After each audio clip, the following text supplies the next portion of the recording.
കുറെ കാലങ്ങൾക്ക് ശേഷം സംസാരശേഷി തിരിച്ചു കിട്ടിയ കേരളത്തിന്റെ മുഖ്യമന്ത്രി ഇന്ന് മാധ്യമങ്ങളെ കണ്ടു. 32 മിനിറ്റ് നീളുന്ന അദ്ദേഹത്തിന്റെ പ്രസ് മീറ്റിൽ ഏതാണ്ട് 20-ൽ കൂടുതൽ മിനിറ്റ് അദ്ദേഹം ഉപയോഗിച്ചത് രാഹുൽ മാങ്കൂട്ടം വിഷയം പറയാൻ തന്നെയാണ്.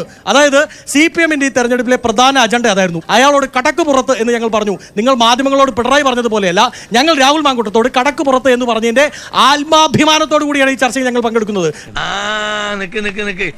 ഏത് റൂട്ടിലേക്കാ വണ്ടി തിരിക്കണേന്ന് എനിക്കിപ്പോ മനസ്സിലായി. പിന്നീട് ഒരു കാര്യം, അതിൽ BJP പ്രതിനിധിക്കും ഉത്തരം പറയാം. ഇന്ന് കൊല്ലത്തൊരു പാലം കീഴ്മേൽ മറിഞ്ഞിട്ടുണ്ട്. ആ കീഴ്മേൽ മറിഞ്ഞ പാലത്തിന്റെ പിതാവ് ആരാണ്? അതിന്റെ പിതൃത്വം ആരാണ് ഏറ്റെടുക്കുന്നത്? CPM-ന്റെ ആണോ അതോ റീലിട്ട CPM മന്ത്രിയുടെ ആണോ അതോ റീലിടാത്ത BJP മന്ത്രിയുടെ ആണോ എന്ന് ഇവർ ഉത്തരം പറഞ്ഞാൽ മതി. എന്റെ ഈ പാര തടയാൻ തന്റെ കട്ടപ്പാരയ്ക്ക് പറ്റൂല ഈശ്വര. നമുക്ക് നോക്കാം ഈശ്വര. ക്ഷേമ പെൻഷൻ വാങ്ങുന്ന വാർഷികകാല പെൻഷനില് 600 രൂപ 1600 രൂപ കൊടുക്കുന്ന സമയത്ത് 600 രൂപ കേന്ദ്ര വിഹിതമാണ്. നികുതി വാങ്ങുന്ന ജനങ്ങൾക്ക് അതിന്റെ ഷെയർ കൊടുക്കുക എന്ന് പറയുന്നത് ഒരു ഔദാര്യമല്ലല്ലോ, അവകാശമല്ലേ? നിങ്ങൾ നേരം വെളുക്കുമ്പോൾ മുതൽ ജോൺ ബ്രിട്ടാസിന്റെ അഭിമുഖം കൊടുക്കുന്നവരാണല്ലോ. നിങ്ങൾ ആ കൊടുക്കുമ്പോൾ നിങ്ങൾ അദ്ദേഹം ആ പാലം ഇട്ടത് എന്തിനു വേണ്ടിയാണ് നിങ്ങൾക്ക് മനസ്സിലായില്ലേ? ജനങ്ങളുടെ ക്ഷേമത്തിന് വേണ്ടിയല്ലേ ബ്രിട്ടാസ് പാലം ഇട്ടത്. ശരി, ഓക്കെ. കരിപ്പള്ളി സുഗുണൻ എന്റെ സുഹൃത്തായി പോയി എന്ന് വെച്ച് ഇത്തരം അടിസ്ഥാനരഹിതമായ ആരോപണങ്ങൾ ഉന്നയിക്കരുത്. 25 ദിവസത്തിനിടയിൽ 5600 രൂപ കേരളത്തിലെ 62 ലക്ഷം കുടുംബങ്ങളുടെ വീട്ടുമുറ്റത്തേക്ക് എത്തുന്നു.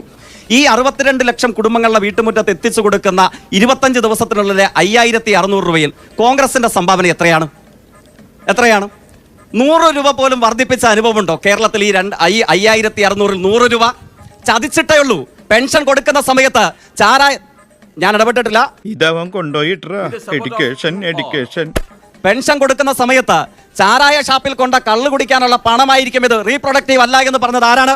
മുതിർന്ന ആളുകൾക്കറിയാം. ആ നേതാവിന്റെ പേരാണ് കോൺഗ്രസിന്റെ ലീഡർ എന്ന് കോൺഗ്രസ്സുകാർ മാത്രം വിളിക്കുന്ന കെ കരുണാകരൻ. ഇത് പ്രൊഡക്റ്റീവ് അല്ല എന്ന് അല്ലേ? അതിനുശേഷമോ ഇപ്പൊ 2000 ആക്കി 5600 ആക്കി കൊടുക്കുമ്പോൾ കോൺഗ്രസ് നേതാവ് പറയുകയാണ്, നിങ്ങൾ വർഷാവർഷം 100 കൊടുക്കുമെന്നല്ലേ പറഞ്ഞത്, ഇങ്ങനെ കൊടുക്കാതിരിക്കുന്നത് കഷ്ടമല്ലേ? 2500 പറഞ്ഞിട്ടുണ്ടെങ്കിൽ 18 മാസക്കാലം കുടിശ്ശികയാക്കി ആളുകളെ ഇട്ട് പറ്റിച്ച ആ പണി ഞങ്ങൾ നടത്തില്ല. പറഞ്ഞതെന്തോ ആ പറഞ്ഞത് വാക്ക് പ്രവൃത്തിയായി പ്രോഗ്രസ് റിപ്പോർട്ടായി അച്ചടിച്ചു കൊടുക്കുന്നത് പോലെ ആ തുക വീട്ടിലെത്തിച്ച് കൊടുത്തിട്ടേ ഞങ്ങൾ വോട്ട് ചോദിക്കാൻ ഇറങ്ങത്തുള്ളൂ. അത് പെൻഷനെ കുറിച്ച്. പിന്നെ ഇവിടെ BJP നേതാവ് പറയുന്നത് എന്താണ്? അദ്ദേഹം തൊട്ടു മുമ്പ് പറഞ്ഞു 6 ലക്ഷം കോടിന്ന്. ഏത് കണക്കിലാ? സൗകര്യം കിട്ടുമ്പോൾ യൂണിയൻ ഗവൺമെന്റിന്റെ നീതി ആയോഗിന്റെ കണക്കെടുത്ത് നോക്കണം.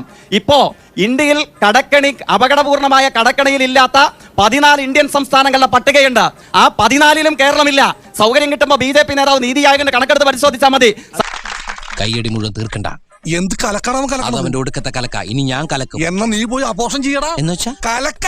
ഈ സർക്കാർ അധികാരം വെക്കുമ്പോൾ, അതായത് ഒന്നാം പിണറായി ഗവൺമെന്റാണ് ജയിക്കെ, 2014 നവംബർ മുതൽ 2015 ജനുവരി വരെയുള്ള പെൻഷൻ തുക വിതരണം ചെയ്യപ്പെടാതെ വാർദ്ധക്യകാല പെൻഷൻ, വിധവാ പെൻഷൻ, വികലാംഗ പെൻഷൻ, 50 വയസ്സ് കഴിഞ്ഞ അവിവാഹിതർക്കുള്ള പെൻഷൻ അടക്കം 3 മാസത്തെ കുടിശ്ശികയാണ് ഉണ്ടായിരുന്നത്. അതിന്റെ കാരണവും ഐസക് പറയുന്നുണ്ട്.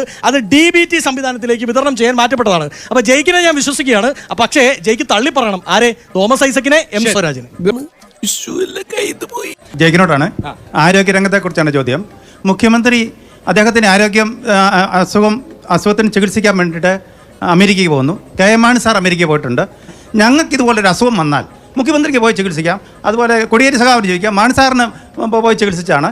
ഞങ്ങൾക്ക് വന്നാൽ, ഞങ്ങൾ ഈ ഇരിക്കുന്നവർക്ക് ആർക്കെങ്കിലും അസുഖം ഇതുപോലത്തെ മുഖ്യമന്ത്രിക്ക് വന്നിരിക്കുന്ന എന്തസുഖം എന്ന് എനിക്കറിയില്ല, വന്നാൽ ഞങ്ങൾക്ക് ജീവിക്കണ്ടേ?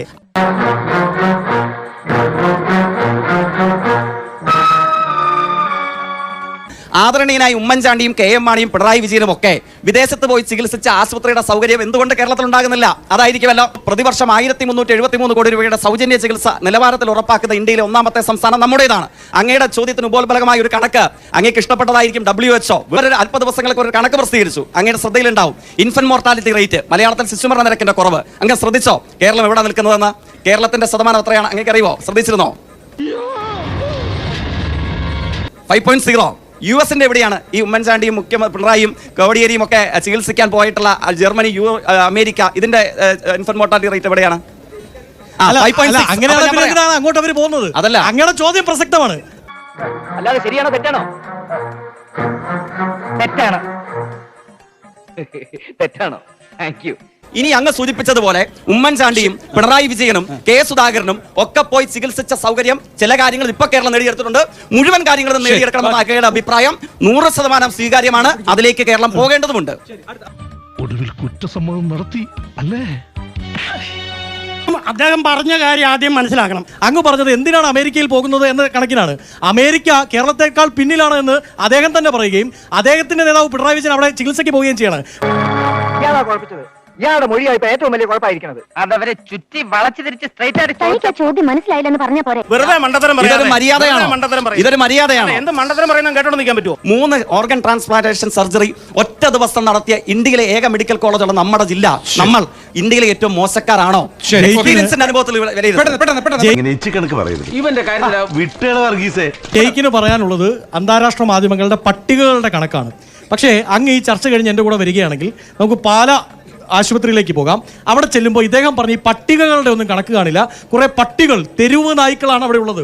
പച്ച മലയാളത്തിൽ സിമ്പിളായി പറഞ്ഞാൽ, മനുഷ്യന് മനസ്സിലാവുന്ന ഭാഷയിൽ പറഞ്ഞാൽ അവിടെ പട്ടികൾ മാത്രമേ ഉള്ളൂ, ഡോക്ടർമാരും ഇല്ല. ആ അവസ്ഥയാണുള്ളത്. തോന്നി അതങ്ങനെ വരൂ, അതങ്ങനെ സംഭവിക്കൂ.